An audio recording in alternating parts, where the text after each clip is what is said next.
So to continue with, let us begin with stacks. Let us continue by understanding what a stack is. So for the formal definition of stack, we have a stack is an ordered collection of items where the addition of new items and removal of existing items always takes place all at the same time. It follows the order last in first out or first and last out. If you see this picture over here, when we push an element, we push from the at the top of the stack. We do not push it anywhere else. We cannot push it somewhere in the middle. We always push it on the top of the stack. Now, if we want to remove some element, we remove that also from top of the stack. So suppose you are entering data in the order 1, 2, 3 and 4, then the data to be first popped out will be 4. It cannot be 1, it cannot be 2, it cannot be 3.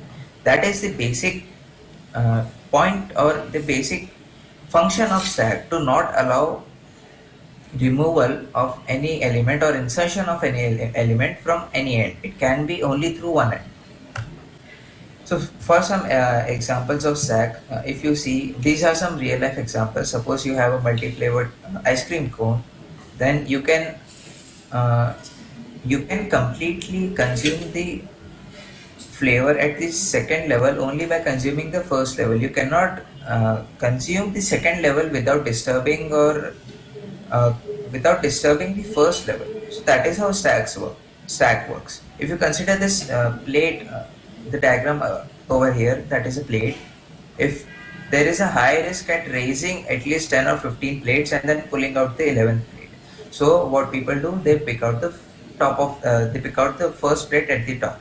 Now, if you are stacking up these plates, then the last plate that you have put in this stack or in this pile shall be removed first. How does a stack works? So here is a illustration to show you how the stack works. So when a stack is empty, we keep on adding elements and we call that operation as push. Now, there are two factors that we need to know about stacks, is that if the stack is empty, then we cannot pop anything from it. What is pop? Pop is removal of elements from the stack. So pushing is entering or adding elements into the stack, while popping is removing the elements from the stack. Now, what is the length or size of the stack at a particular time?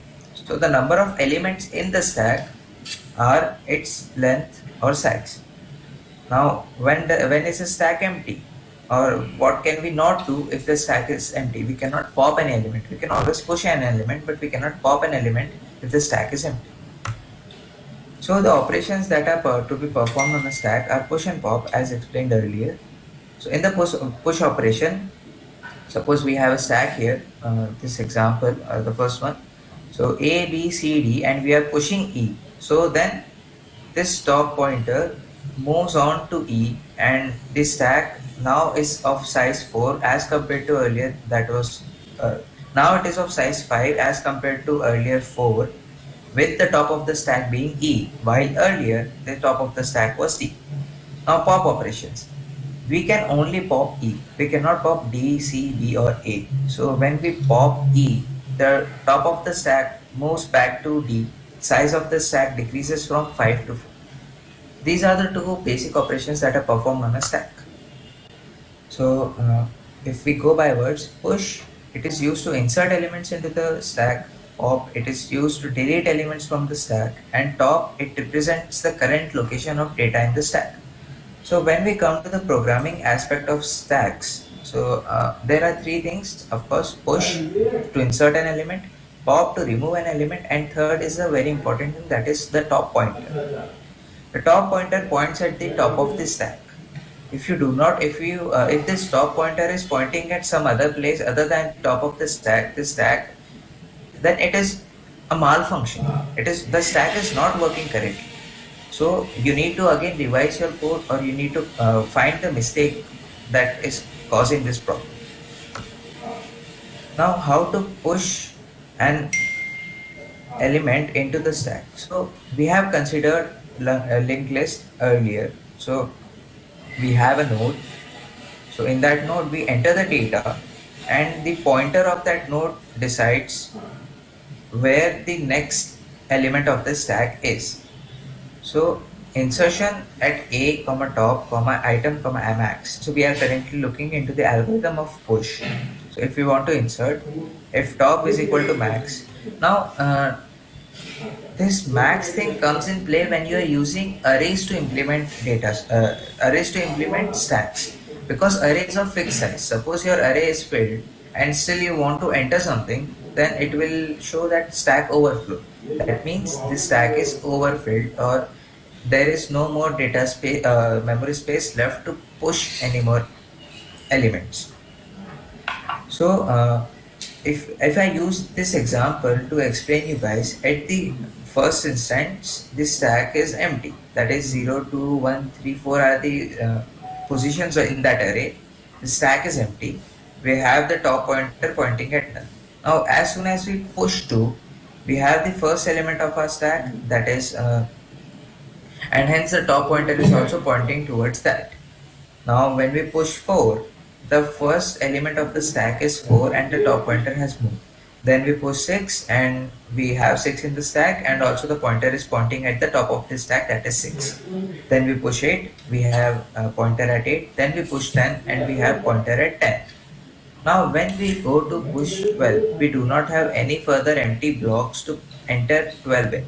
So we say that stack overflow, you cannot enter 12.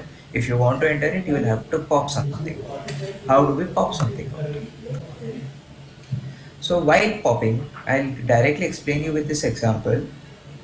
We have 10. Initially, from the last example, this was our stack 2, 4, 6, 8, 10. Top of the stack is 10. So always remember, popping is always done from the top of the stack. So we remove this 10. We remove this 10 from here. We pop it out, and we just have 8, 6, 4 and 2 left in our stack. So so on, we continue with this. Now what happens is, earlier the pointer was at 10 because that was the top of the stack, but make sure that when you pop, you move your pointer to the next location. So that is what we have done here. We have popped 10 and then we have moved the pointer to the location 3 where the data is 8.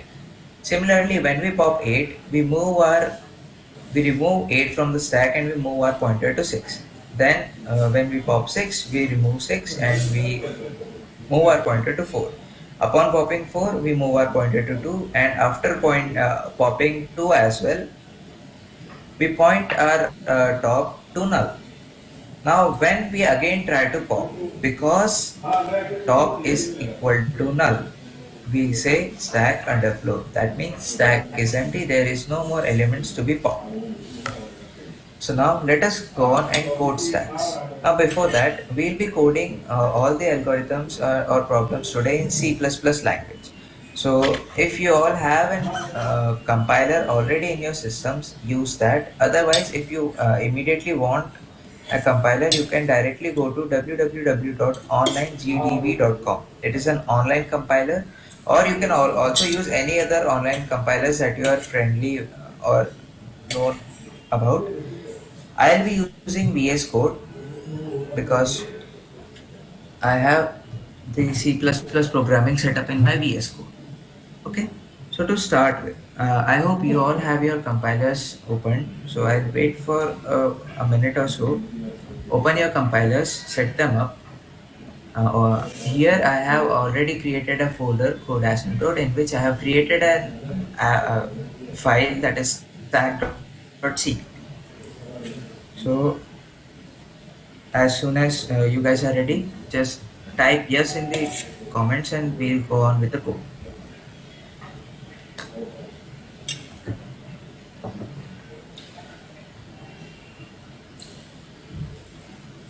I need a few more yeses. Alright, now we have enough.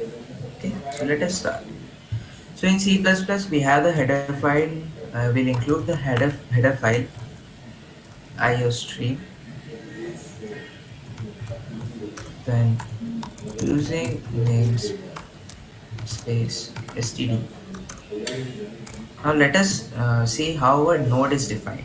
So struct node. What does this line mean is we have a structure by the name node. Now remember, node is not any predefined word or predefined function in C++. It is just a variable. If you want, we can also change it to stack underscore node. So our variable will be stack underscore node. But because we only have single node this time, so we just use it as node. Okay. Now what should be in this node? That is the question. So we have seen in every node we need two elements that are, number one is int, an integer data, and the second one is a pointer. Now how do we define a pointer? Pointer are defined by using the symbol star. So we need a struct node pointer by the name next. Okay, how does it work? We have declared a node pointer by the name next. So now if we again see our node, it is pretty simple. This is our node where we have the variables or the node's name as node itself, and the data type is integer by the name data, and the structure of a node pointer by the name next. Okay, so let's move on to our first function, that is push. Okay, I'll just zoom in.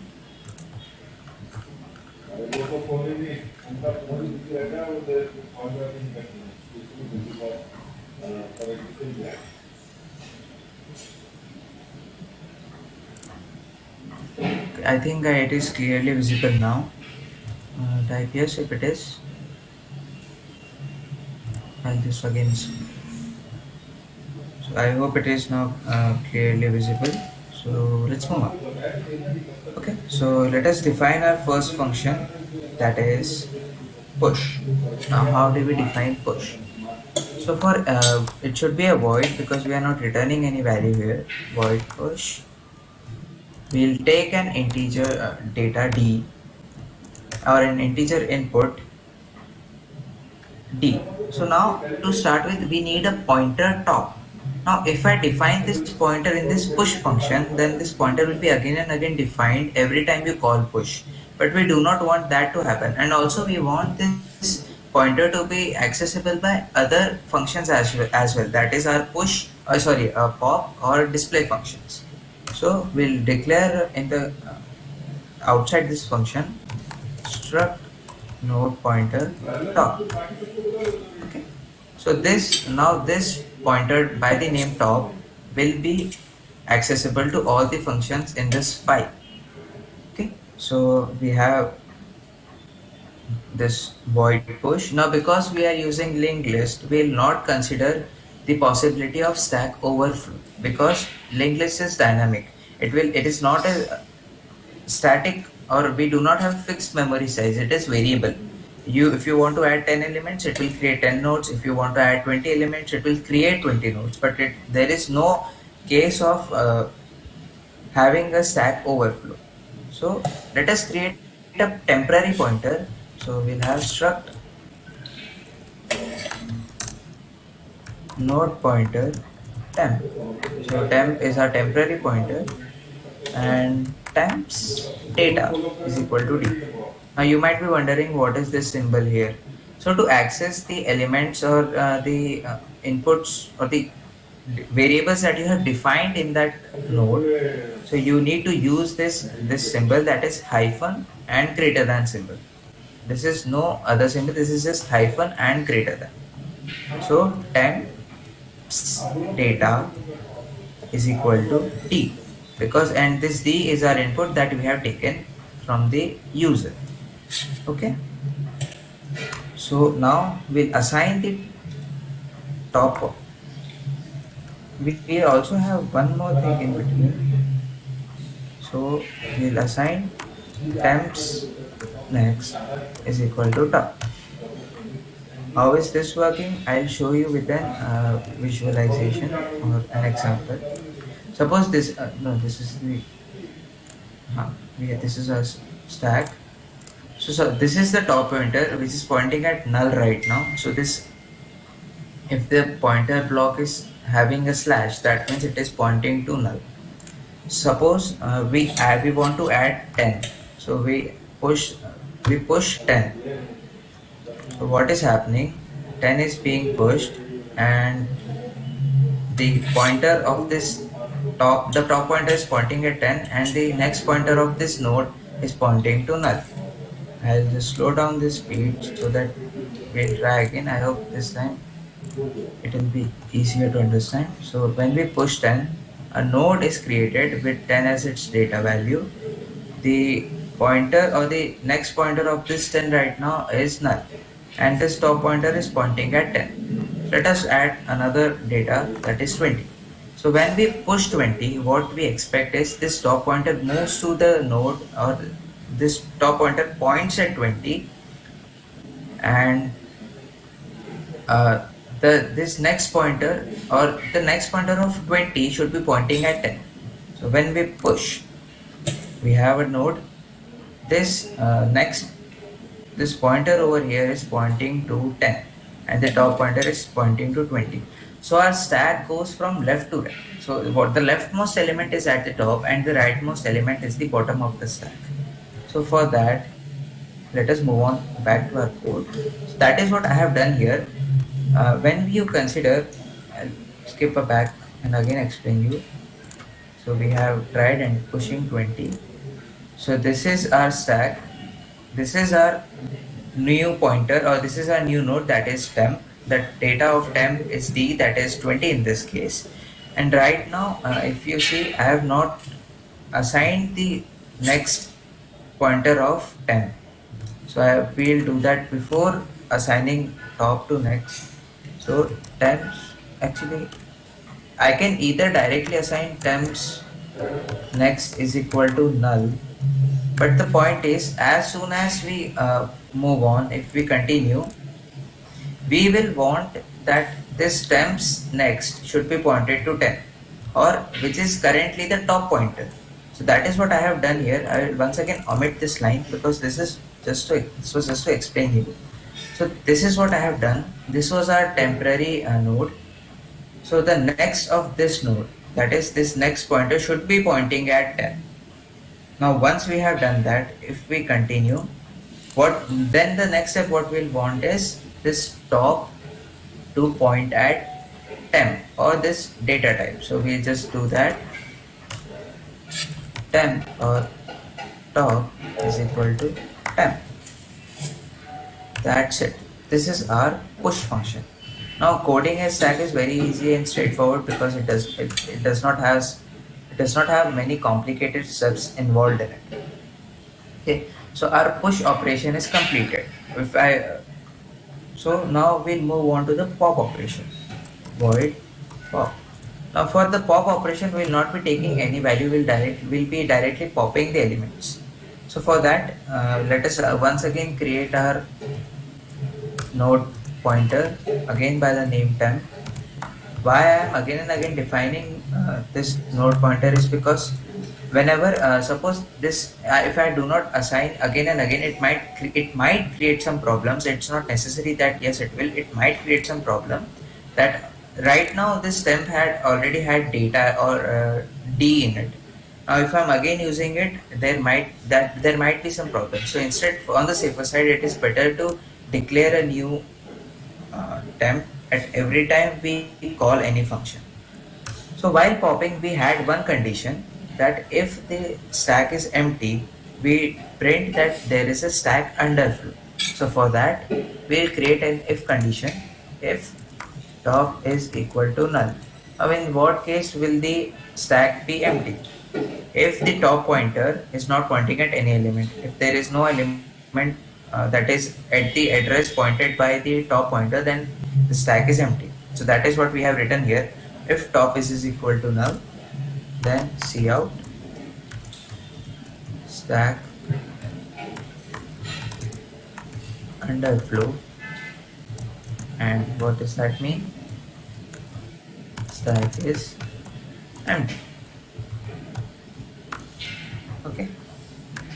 So now if this if this stack is not empty, else, for the else condition we have will simply will first assign temp is equal to top. We'll first store the top pointer, or we'll point the same data pointed by the top using temp. Then we'll iterate top. Will top shall be pointing tops next. So whatever the current element is at the top, then if we pop the next element or the next data in the linked list should be pointed by this top pointer. So that's what we'll do next. Top is equal to tops next. So the top pointer has moved itself. Now the another next thing that we'll have to do is, there is still a link existing between temp and top. That is, if you call temps next, it will still call top. So that this temp node has not yet removed from the linked list. So for that, we what we'll do is temps next is equal to null. So the pointer that was currently pointing to the next node will now be pointing to null. So this node is now isolated from the remaining of the linked list. Now we'll just free temp. Why are we doing this? Because the main point of using the linked list was to avoid unnecessary memory usage. So for that, we'll just remove or empty this node. So now we have freed that data space that was pointed by this pointer time, and with this we have our pop function completed. Now when we move to displaying the stack, now if you want to test it directly, we can simply write the driver code and we can push 10, just like we did in that example earlier. Then we'll push 20, then let us push 30 and push 40. Okay, now let us pop one element. So the element to be popped will be 40, and let us pop another element. After this we'll have the popped element as 30, and then we'll just exit, or that is it. So now if I run this code, so it will just exit itself, because we have not put any because our stack was not empty, so we did not have any operations or any output that the terminal could have given us. Now if I again pop two more times, pop, pop, and so now the stack is empty because we have called 4 pushes. Now we are calling 4 pops. Now if I call one more pop, we will see an error. That is, I'll directly run the code. So we did not see an error.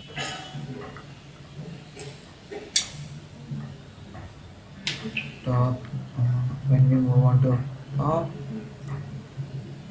Okay, so it is all correct. There might be some other issue. Okay, anyways, we'll just continue with displaying our stack first. Void display. So in void display, we will have, once again we'll declare our struct node pointer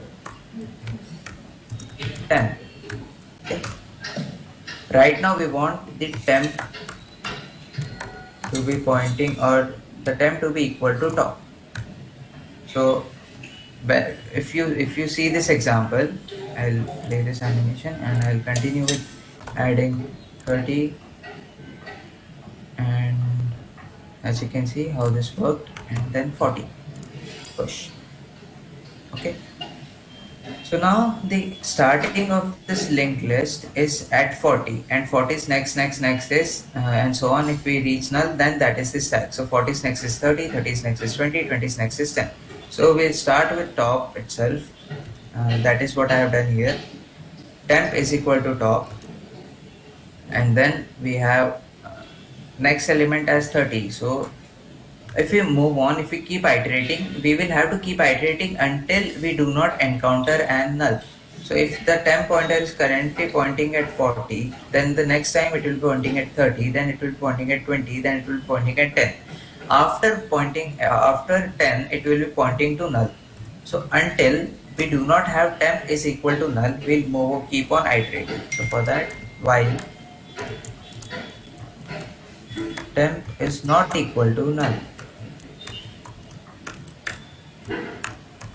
Okay. See out, we'll just display temps data and a space to just keep it tidy, and temp is equal to temps next.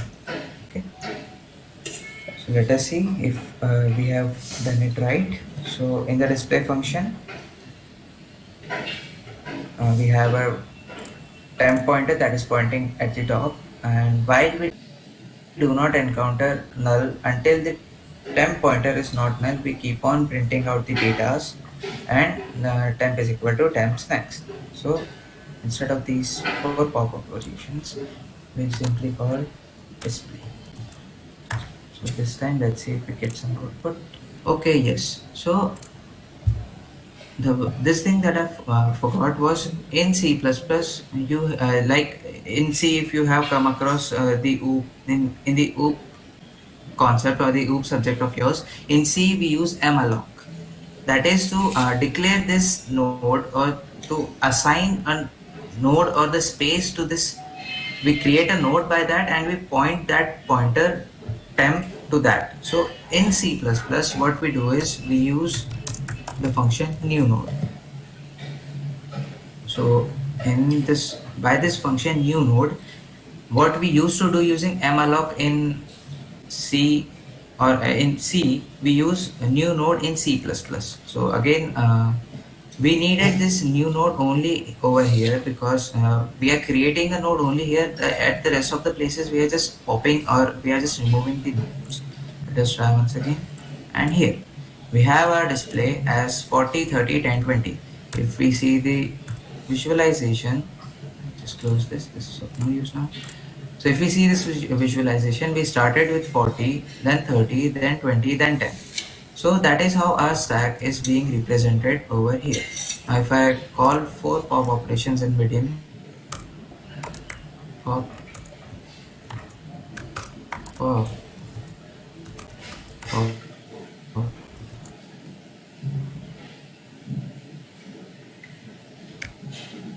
and pop. Now if we once again try, okay, so for now we have just called 4 pop operations. That means it will right now the top is empty. So for while displaying, we did not add any condition like this, that if the stack is empty, then if the top is null, then we print that stack underflow. But while displaying, we will not be doing that. We will be printing that the stack is empty. So again, I'll just copy paste this code here because the condition is still same. If top is equal to null, then we just print that stack is empty. And else, in the else condition, we'll have this code pasted here. So as you can see, I'll just correct these brackets and let's try running this one. So we got our output stack is empty. Now if I call the fifth pop and I'll just I'll comment this function because we want to see if this warning is being displayed or not, this one. So we'll run again and see, we got see out. Okay.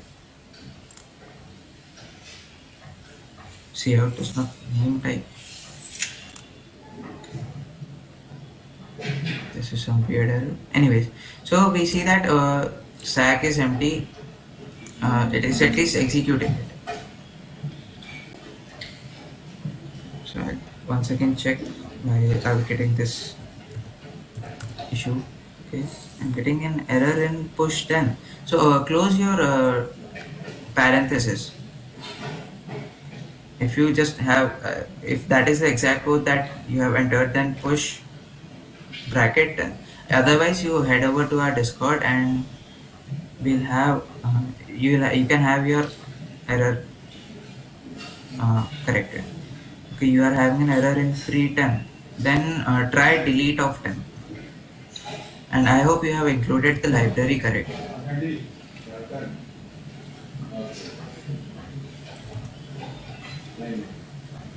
Okay, so we'll continue. There is some issue with cout. Cout is not a name type.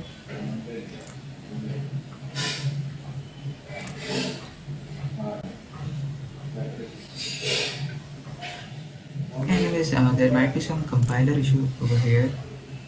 Oh no, okay, so I'll once again run and try this. Yeah, so we are getting our correct, we are getting our warning. This was just some, might be some issue with the compiler, I'm not aware of. Okay, anyways, we are getting our input. So once again, let us remove two pop functions and we'll just use the display.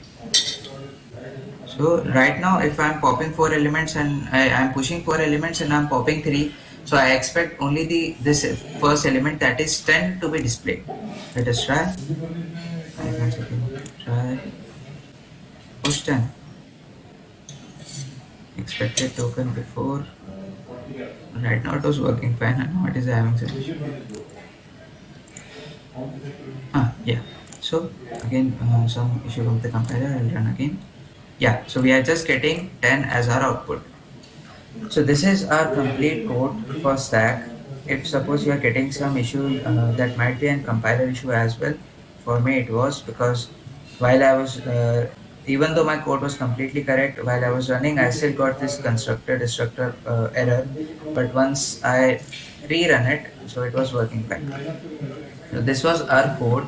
I'll once again go through this code for you guys to understand. So first of all, we declared a node uh, with an int data type or integer data type, that is by the variable name data. Then struct node pointer or a node pointer next, and then we declared a global pointer, that is top. And then for the push function, we created a temp. We created a node pointer temp and declared it as new node. So that means we are having a new node that is being pointed to by the pointer temp. Then we assign temp's data is equal to d.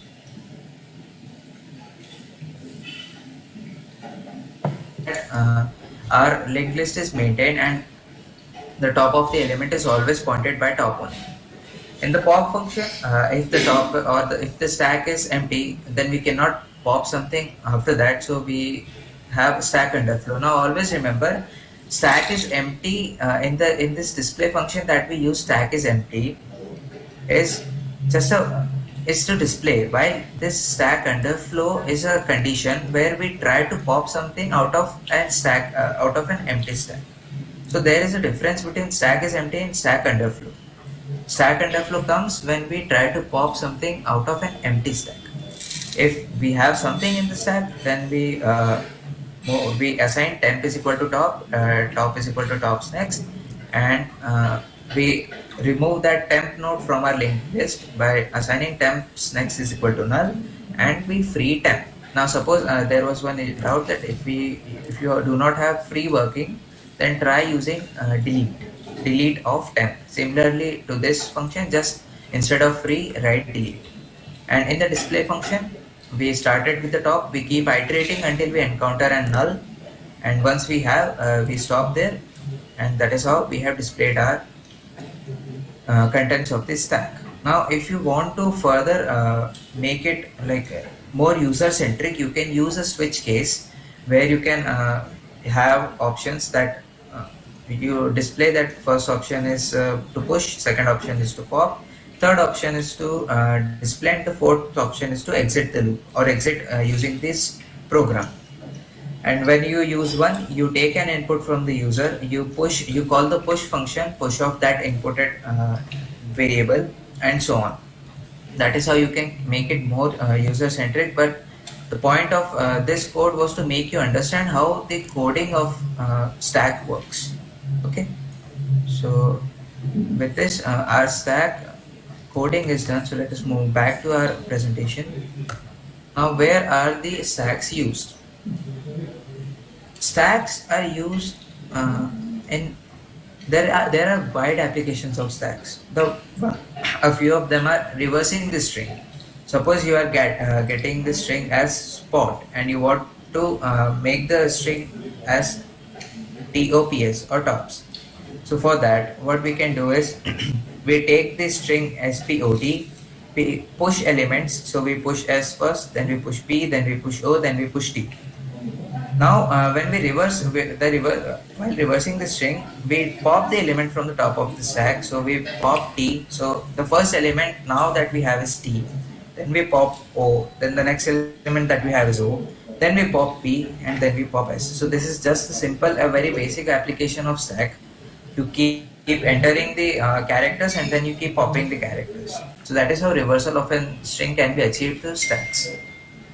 Now to check whether the expression has valid combinations of parentheses, that means whether the brackets are correctly matched or not.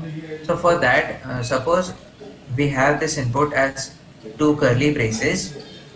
So you push one curly braces and you encounter, and then you push another then you push another curly brace. So in that case, when you again pop, you will have one curly brace and another curly brace. So that is correct input. But if you see this second example over here, that is curly brace, parenthesis, and curly brace. So you push curly brace, you push parenthesis, but you do not encounter an closing parenthesis for that. So with using that observation, you can say that no, the brackets are not balanced. Now the third and the most important application of stack is infix, a conversion of infix to postfix. Now this is a problem that you might have got in your syllabus as well. So for that, let us take an example. This example over here itself, that is 2 plus 4 minus 1 multiplied by 3. So if you remove the brackets, we have 2 plus 4 1 minus star 3. Now do not confuse this 4 1 as 41, because when we were inputting the expression, we already had 4 and 1 as separate variables, and hence the compiler will also treat them as separate variables. It will not treat them as combined variable or 41. So we keep in for the conversion, what we do is we keep on pushing values, and when we encounter an plus, or when we encounter any operator, we stop or we skip it, and then we move on. So we just write it to our postfix expression. So if we see this example, we pushed 2, we encountered plus, so we kept the plus as it is. We have already removed the braces. So then the next thing that we have is 4. We push 4 and we encounter minus, so we keep the minus over there. Then we push 1. So after pushing 1, we have so there is no issue. So now because we already had a operator in hand, that is minus, so we pop or we keep it as it is, and then we move forward. We'll pop it at the end. So minus, and then 1, so we pushed 1, then we encountered 3, so we can encountered star, so we kept it as it is, and then we pushed 3. Now we have seen that we have reached the end of our expression string. So then we keep on popping elements. So we had plus at the beginning, then we had a star, so star is here, then 3. Now minus was between 4 and 1, so we have this minus between 1 and 3, and then we have 1, then we have 4, and then we have 2. This is how this infix to postfix conversion is done. I'll not go into detail of this because this is just an application of stack, and we have many more other data structures to come.